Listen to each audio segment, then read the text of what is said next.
you for being here. Do you think this idea of greater collaboration with Iran is smart, or is it a dangerous decision to make here? Well, I think it's probably both. I think it's smart because frankly, we're caught between a rock and a hard place. We don't really know what to do, and so we're grasping at straws as far as I can see.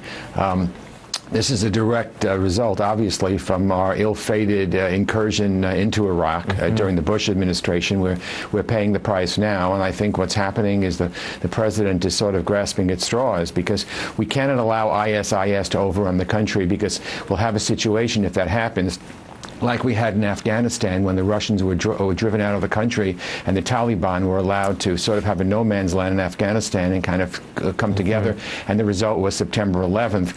This would happen again if ISIS just went unabated and controlled large swaths of Iraq. So we don't want that to happen. On the other hand, we don't want to get involved in another war. One mistake shouldn't be compounded by making a second mistake. And so I think we're really grasping at straws. And if we're looking towards Iran, I think we've sort of reached a new low, unfortunately. But I think that we have to not close any windows and just kind of look to see what alternatives might be out there. Congressman Engel, you mentioned that this all goes back to that initial decision to intervene, and we've seen so many prominent politicians say that they regretted jumping on that bandwagon, including Hillary Clinton recently. Do you think that we could see a similar phenomenon happen this time, of people getting whipped into a frenzy and people coming along for the ride for another intervention, even if they might regret it later?